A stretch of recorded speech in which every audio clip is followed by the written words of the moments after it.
Coming up tonight on SLU News 22. Billiken Glory. Malala speaks. The Clydesdales and Ravens dominating run. And a long-lost English monarch found under a car park. Plus, national news and weather. Live from the Bush Student Center, this is SLU News 22. Good evening, I'm Jill Swed. And I'm Amanda Honigford. Thanks for joining us this evening. The Billikens beat Butler. The Billikens hosted the Butler Bulldogs last Thursday night at Chaffetz Arena for the Billiken Blizzard. This was one of the most anticipated games of the season, and one that Billiken fans will soon not forget.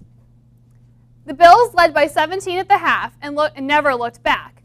In front of a sellout crowd, the Billikens bested the Bulldogs with a score of 75-58.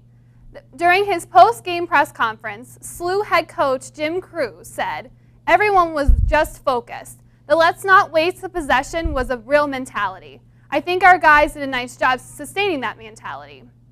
The Bulldogs had a season-worst 23 turnovers, which surely played in the Billikens' favor. Butler coach Brad Stevens only had admiration for his team, the way this team was manhandled. "I absolutely loved the way they moved the ball," Stevens said. "It was an absolute joy to watch one team play. The problem was it wasn't my team that I coached." The win is the Billikens' first against a top 10 team since defeating number 2 Louisville in February of 2003. SLU went on to beat Dayton Saturday afternoon 81-52. Earlier today, the Bills were named the College Basketball Team of the Week by NBC Sports and are now tied with VCU for the top spot in the A-10 conference. SGA Election Commission announced Sunday that the Executive Board candidates for the 2013 Student Government Association elections. The candidates are running on 2 tickets, the Back to Business ticket and the Community ticket. The order of their listing has been determined by a coin toss.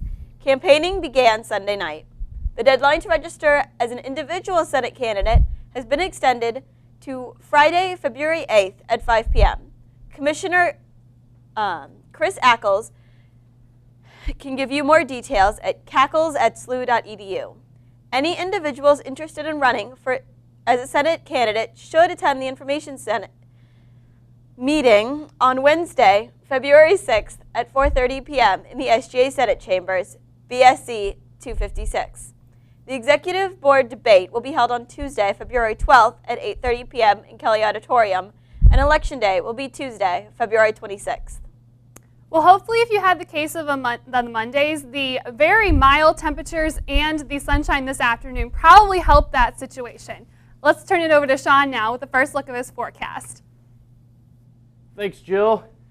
As you said, we did experience some very mild temperatures today. We had a cold front that moved through the St. Louis metro this afternoon, but a few hours later than anticipated, so temperatures were able to climb up into the upper 50s. So we topped out at 57 at SLU, 57 at Lambert, well above normal for this time of year. So all that snow we got this weekend will most likely be gone by tomorrow, if not later this week. Currently right now here at St. Louis University, we're sitting at 38 degrees under partly cloudy skies with some winds out of the north at 10 miles an hour. Coming up in a few minutes, I'll let you know our next round of precipitation that'll be moving through our area. Thanks, Sean. Each semester, a faculty member is selected from student nominations to speak as a part of the last lecture series. This series provides an informal format for the selected faculty member to share the reflections from their life's journey and to speak to the students as if it was their last lecture ever. There are not any predetermined boundaries for the program. The faculty member will be speaking from the premise, "If I knew this was going to be my last lecture you would ever give, what would you share with students?" Nominations from students will be accepted through February the 8th. The faculty member who will be asked to speak in the fall semester. The Student Involvement Center will be hosting a Live Your Vocation dinner on Tuesday, February 5th from 5 p.m. to 6:30 p.m. in BSC 172. The dinner features conversation and networking opportunities with alumni, but space is limited. RSVP at the Student Success Center. Dozens of local companies looking to hire will be taking part in a job fair Tuesday. The job fair runs from 11 a.m. to 2 p.m. at the Doubletree Westport. Billikens After Dark will be hosting a slew of events Saturday, February 9th. First, from 9 a.m. to noon, Bistro and Bingo at Grease Dining Hall will be a fantastic French-style breakfast to kick off Mardi Gras. Swipe in at 9 a.m., enjoy food from Billiken Dining, and compete in competitive bingo to win some great prizes. Next, from 3 to 7 p.m., come over to the Billiken Club and cheer on the Billikens as a live stream of the game versus Richmond is aired. Free food, awesome giveaways, and a ton of spirited-based activities will be held throughout the party.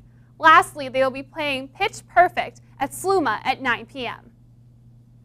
According to the St. Louis Convention and Visitors Commission, arbitrators have chosen the plan put forth by the St. Louis Rams for the revamping of the Edward Jones Dome, in which the Rams play.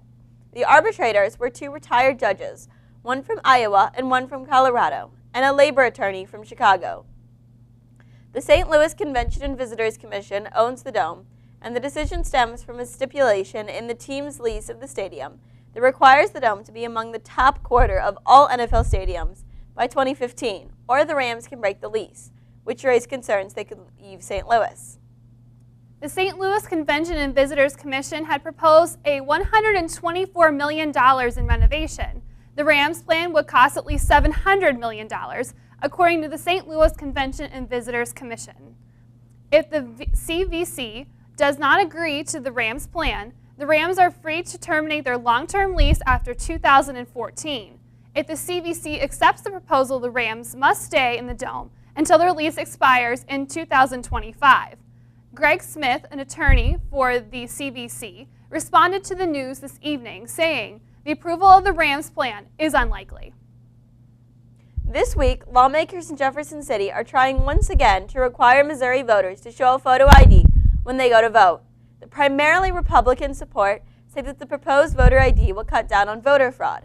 Opponents of the bill claim it serves as an indirect poll tax, cutting out those living in poverty, the elderly, and some disabled citizens all of which do not have a photo ID, and some cannot physically go to get an ID. In mid-November, the Rally St. Louis platform was launched, allowing people to submit their ideas to improve and better market the region. In December, the public voted for their favorite ideas among hundreds submitted. The top 5 ideas will remain open for crowdfunding on the Rally St. Louis platform for 85 more days. If you are not funded within that period, they will be removed from the site.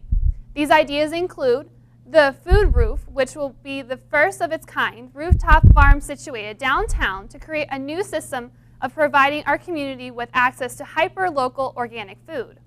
The second project would transform the east facade of the Cotton Belt building on 1st Street between Florida and Dixon into a new St. Louis welcome sign, front lawn, an interactive art installation, and unifying volunteers events for the city. The third project, Project Blacktop, will create a nonprofit organization with the goal of beautifying urban areas of St. Louis with functional outdoor basketball courts that could serve as hubs for the neighborhood and host community building events. The fourth project seeks to create a large turf-lit space centrally located in the St. Louis area for year-round outdoor soccer use. The next 5 ideas will be fleshed out during February and be open for crowdfunding next month. Next, national and international news, including Malala and possible gun control.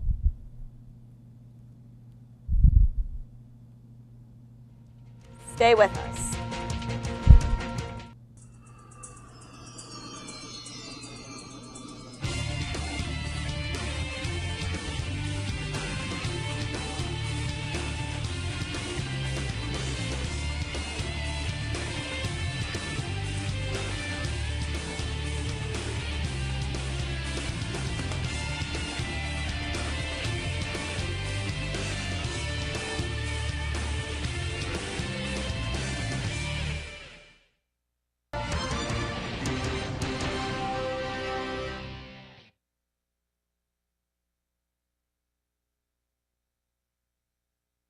Plan to curb the national gun violence, meeting with law enforcement leaders in Minneapolis, which has dramatically reduced gun violence in recent years. Quote, Universal background checks are almost universally supported by gun owners, Obama said. He asked people in the audience to keep pressure up on their representatives in Congress to do something about gun violence, end quote. Another quote from the president, "Tell them now is the time for action. That we're not going to wait until the next Newtown, the next Aurora."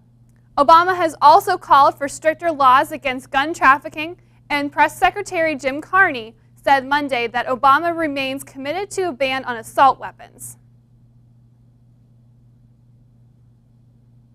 Speaking on camera for the first time since she survived an assassination attempt by the Pakistani Taliban last year, young activist Malala Yousafzai began with the words, quote, "Today you can see that I am alive." The 15-year-old, who was shot in the head as she left school in Pakistan's Swat Valley 4 months ago, promised that she would continue to be an outspoken advocate for the rights of every girl, every child, to be educated.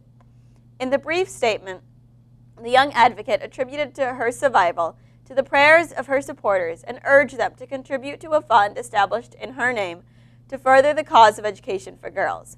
Quote, "Because of these prayers, God has given me this new life, and this is a second life. This is a new life, and I want to serve. I want to serve the people." The United States Postal Service has issued a special Rosa Parks stamp to commemorate her 100th birthday of the late civil rights icon who helped end racial segregation in the United States. The stamp shows an artist's depiction of the 1950s-era photo of Parks, who was arrested in 1955 for refusing to give up her seat to a white man on a Montgomery, Alabama bus. Parks' arrest sparked a 381-day boycott of the Montgomery bus system, nearly crippling the service because the majority of the riders were black. The boycott ended when the Supreme Court banned segregation on public transportation in 1956 and ordered the southern city to integrate its buses. Coming up next, your work week forecast. Stay tuned.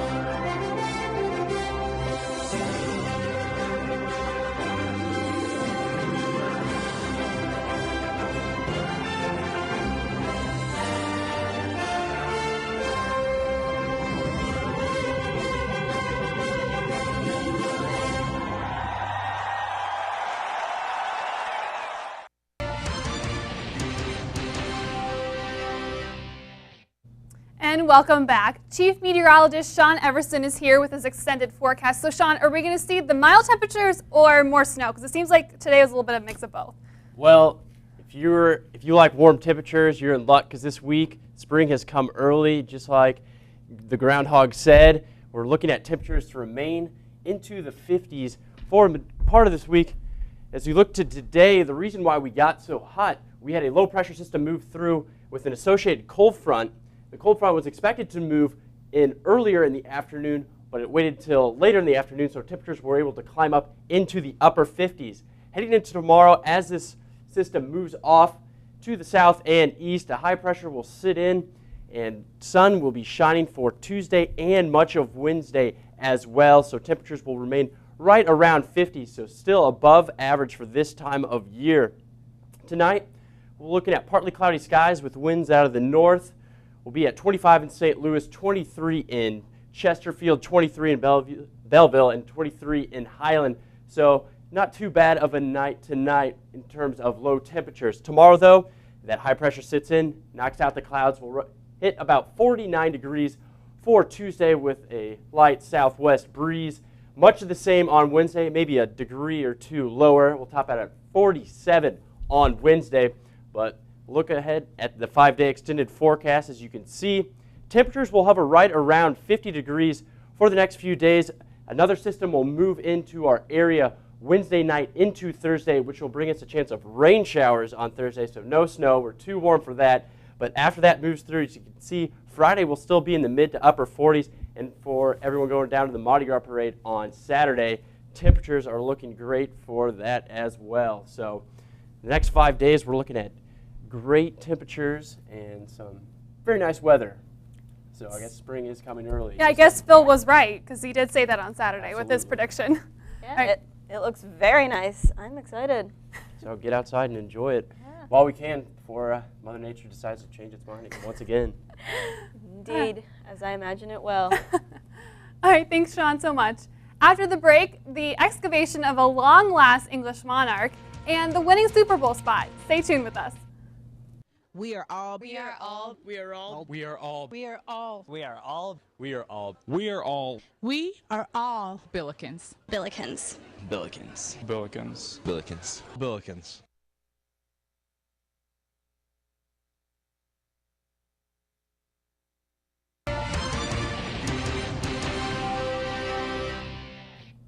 Welcome back. The Baltimore Ravens won Super Bowl 47 last night, defeating the San Francisco 49ers 34-31 in New Orleans. The Super Bowl may be most remembered for the half-hour-long stadium-wide power outage. Shortly after halftime and Beyoncé's performance, a sudden power surge affected nearly half of the Superdome. Prior to the power outage, the Ravens seemed to be running away with the game, leading the Niners by 22 points. Once the power was restored, San Francisco came to life, scoring 17 unanswered points. Ravens quarterback Joe Flacco was named MVP, and linebacker Ray Lewis won his second Lombardi Trophy in his final NFL game. And Anheuser-Busch climbed back into the saddle with Super Bowl's top commercial, a heart-tugging tale of the bond between Trainer and Budweiser Clydesdale.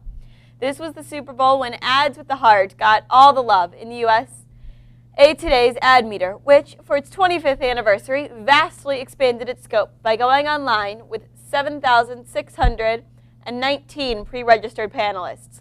Procter & Gamble's Tide laundry detergent pulled off a close number 2, ahead of many Super Bowl regulars. DNA tests have confirmed that human remains found buried underneath an English car park are those of the country's King Richard III.